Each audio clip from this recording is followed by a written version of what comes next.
I told you, every few months we're gonna do a Kuroko no basketball episode. Now we're doing the last game, or the extra game as it's called in the manga. I'm Minty. And I'm Annie. And this is FunUntitled, where we serve every podcast with an FU. I mean, okay, basic rundown of what the movie is, because we're not talking about the plot. Also, this little history, we have watched all the Kuroko no Basket. Minty has read all the Kuroko no Basket, and I know the basic of basketball now.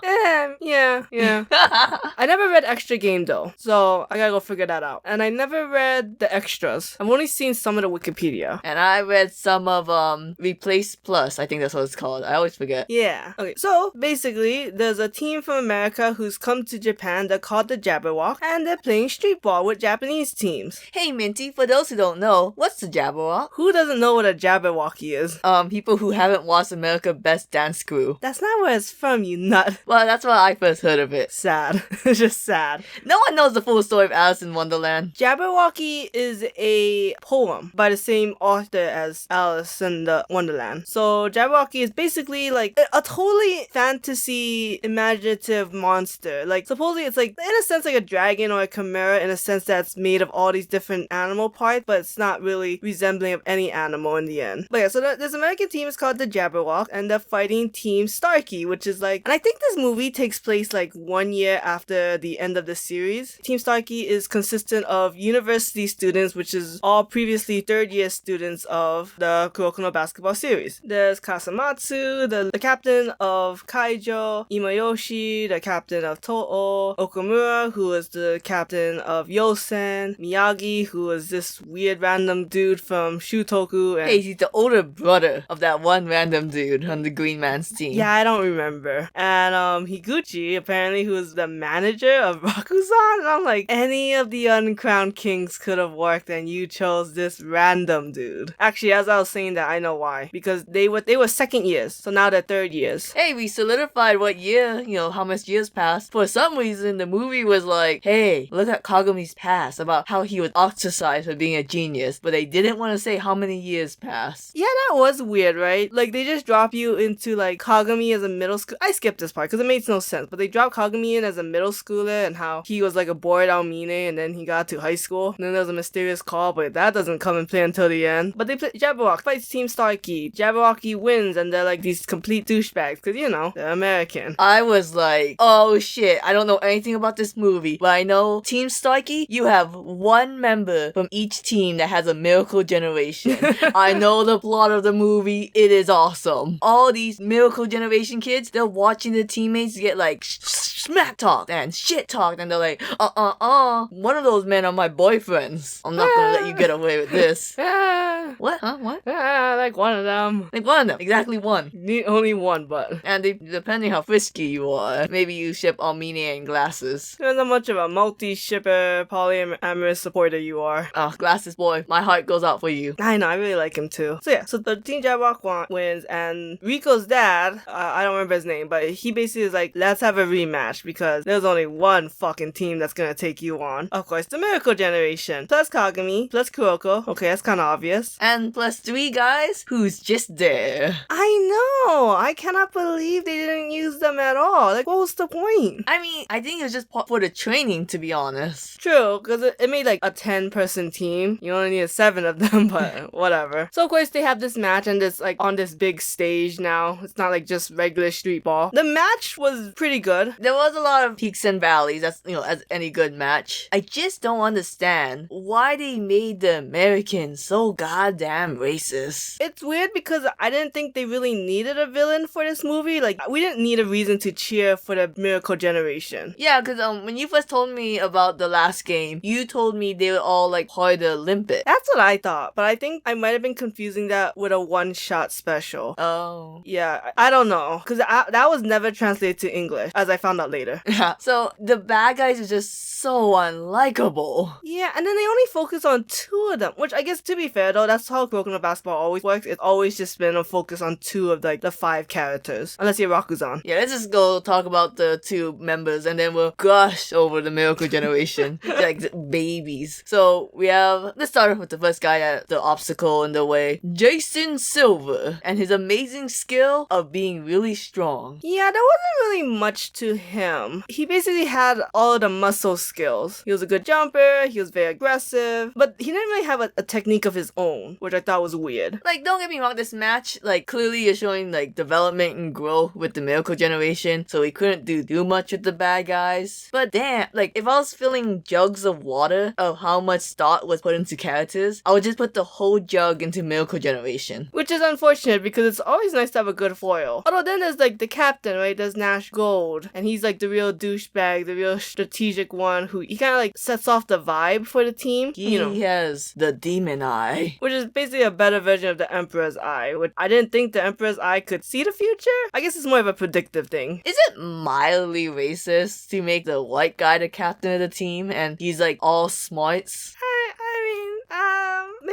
Maybe. I don't think it's completely. I think it is weird. I think that's something that Eastern people will never understand, but the West is kind of like, Yeah, like it's not a choice I would have made, but go for it. yeah. Now, like I said, each Miracle Generation had their fucking time to shine. But before we get into it, did you kind of feel like Kagami and Kuroko didn't really get the screen time they deserved? I think Kagami didn't. Okay. I think Kuroko was okay, but I feel like that Kagami not ever doing the Meteor Jam or Meteor Slam was kind of a missed opportunity because that was his thing and that was something he like learned to fight the Miracle Generation. I mean, I know it kind of fucks up his legs, but come on. It's weird that he's the guy who did street ball the most in America, so you think he would be the ringer. You're like, oh, I know all your tricks and dicks. But no. That was unfortunate, yeah, that they didn't bring any of that in. Because they brought up a little bit with Almine, because Almine said, oh, you're not the only one who's played street ball, but they didn't really go into it, so. Also, I'll never understand the referee in Kuroko no Basket, because, like, there was no foul whatsoever when someone broke another player's arm, or, like, bashed his head in. Oh, yeah, I guess it's just all, like, quote-unquote accidents. You can't really prove, like, he didn't, well, I guess the difference in the street ball and, like, a more professional stage. But anyways, let's get into each of the Miracle Generation. Generation Miracles? Been saying it wrong, but whatever. You get what we're saying. It was Generation of Miracles? Yes. It's gone? Yeah, I guess so.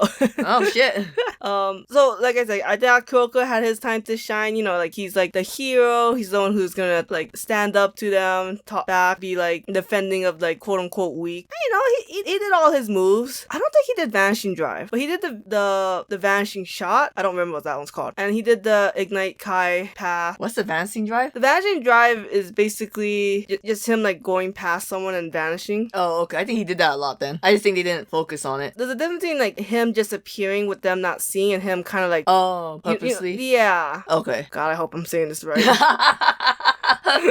Look, you're here with the technical stuff. When it's time for gushing, that's where I come in. I'm the gusher. The next Miracle Generation I'll talk about is Almine. Yeah, he also kind of felt like not as shafted as much as Kagami and Kuroko. Like, he did get his times to shine. It just felt like he got the least out of, like, the main 5 Power Rangers. I wonder if it's because he had so much growth in the main series. That's true, because I feel like this movie, this actual game, was, like, just tying up loose ends. Yeah. So I guess Almine was like, I've peaked, fuck you all. I'm staying on the top and never coming down. Yep. I'm going to America one day to be with my boyfriend Kagami. I still like that ship. It's a good ship. But we'll talk about ships later. I thought we had a whole episode dedicated to that. I mean, we did, but there's never an end to the conversation until we both agree. Fuck you. And Almine and Kisei doing the whole, like, double zone was pretty freaking cool. The animation in this movie, still off the chart. I thought it was so cool that, like, Kisei could copy Almine's The Zone, and then he entered the zone himself. So he did Zone Square. Yes. So let's go into Kisei, right? Yeah. That was, like, he got another power-up. He got to... Because Kisei's never really needed, like, a character growth, but it's good that he got this power-up to continue on what he already got in the main series. And then, like, for 1 minute, he was the most powerful player on the stage. It's like, yeah, Kisei, you go, pretty boy. But obviously, it comes down to him having to get incapacitated You because got bench. dude's OP. Man, if he goes to America, he's gonna be like half NBA player, half model. He is literally going to be a Ken doll. He's going to be the male equivalent of Barbie. He could have 1,000 jobs. His face will be plastered everywhere. He's blonde too, he'll fit in. Let's talk about it. Let's go to Midorima. Oh, I can't believe that they took his special thing between Midorima and Takao and gave it to Akashi. Now, granted, it makes sense because they've always kind of been together in Teiko, but my god, that was their thing. that was the thing. And Taka was like, he had to watch himself get cut. He was like, shit, I think I know what they're gonna do. Oh god, my pride. You need consent to do these kind of things. Yeah, you didn't pass it with Taco. When you did that pass, you didn't pass it with the one important guy. The big guy upstairs. The eagle eye.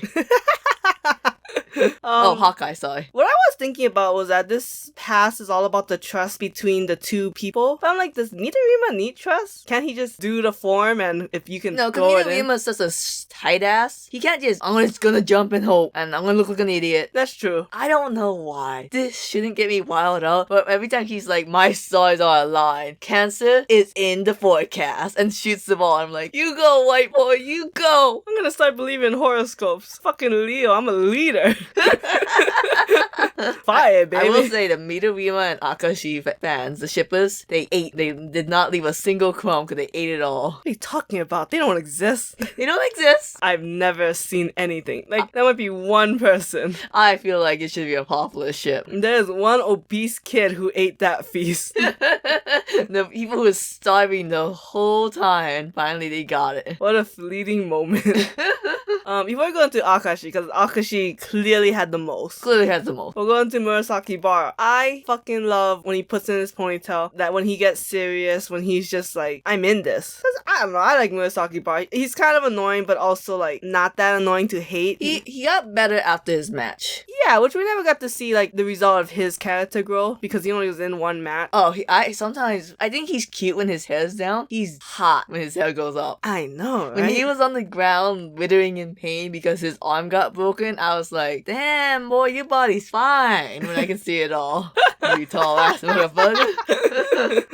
Okay, and then Akashi, I just loved everything. Like, literally everything that happened to Akashi was, like, amazing. Because let's start with, like, he's in his nice form, right? He can still do the ankle breaker. He can't use his Emperor Eye, which is to give everyone the zone, because that would just wear out. I can't believe they never did that, though. Yeah, that was weird. Because then there was, like, the final 2 minutes, and then, like, Almine and Kagami went into the zone, but it wasn't because of Akashi, it was because of their own thing. Maybe because Akashi had to go specifically 1v1 with Nash. I guess Because so. the whole, like, I can put everyone in the zone is all, like, passing the ball to other people and, like, the most beautiful way. Yeah, I love that Akashi switched personalities to change up the strat and the rhythm, and then he could go into the Emperor Eye? yeah, the other form of Emperor Eye, which is like the Eagle Spear. Yeah. Just being able to kind of like predict the future of one character, as they say in the movie. And I love that they merged together to be like, as they put it, one whole person, or to go back to what they were before the split. Didn't he split as a result from his mom dying? No, the Okay. split was from the stress of being the captain of the Miracle of Generations, losing that control when all his life he's been trained to never lose. Okay, gotcha. Yeah, because his mom, I believe, is... Okay, all I know is he has a single dad, but they never really talk about the mom. In the anime, I know for a fact they talked about the mom, and he had a lot of stress because he was always expected to be perfect. So when the mom died, he wasn't allowed to grieve. Oh, And I think that was like the tension point, and then the Miracle Generation, like kind of like drifting, like broke it, and then his personality came. Huh, okay. Makes sense. Also, in the anime, they don't really talk about Akashi being a witch boy that much. They don't talk about a lot in the manga either. Oh. Just basically the pressures that he has and how great the Akashi family is. So yeah, so that was the movie. There were some animation points in the regular series that was better than the movie, but the movie overall was a better animation. My favorite animation is very small, very tiny, and I could just be biased. I love the scene where Kuroko passed the ball to Almine, who's already jumping near the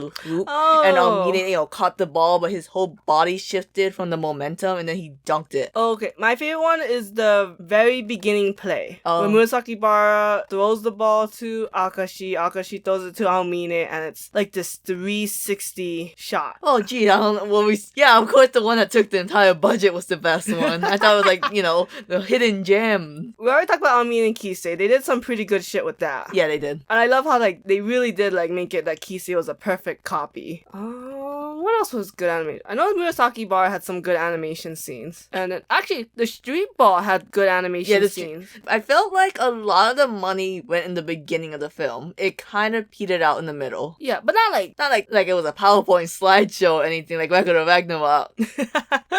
Overall, it was very good. It was a very good movie. Now, how would you like compare this anime movie with other anime movies? Because as we know, a lot of anime movies, they suck balls. Okay. I was thinking about that before we did the podcast. I would put this as my 4th favorite anime movie. What's the first 3? Okay, first is Dragon Ball Super Broly movie. Yep. Second is My Hero Academia 2 Heroes. And third is Naruto Land of Snow. Is the 2 Heroes the first one or the second one? Surprisingly, the first one. Okay. Because I thought the 2 Heroes was Deku and Bakugo, so I was like, oh. I know, it's very confusing. I believe that one's Heroes Rising though. Oh, gotcha. That makes sense. The 2 Heroes is All Might and Deku. You hated that second movie so much when the third movie came out. You was like, I can wait. Yeah. I cannot believe Kimetsu no Yaiba isn't up there. Oh, you know, I always forget to consider it a movie because it's technically with the anime. Because most anime movies are like a separate entity. Yeah. Okay, well, if you put the Mugen Train, of course, that's Mugen Train's number 2. Yeah, okay. So this is the 5th best movie. Although, keep in mind, people, that we haven't seen any of the One Piece or Case Closed or Bleach movies. I say Bleach, but I don't think any of the Bleach movies were good. Hey.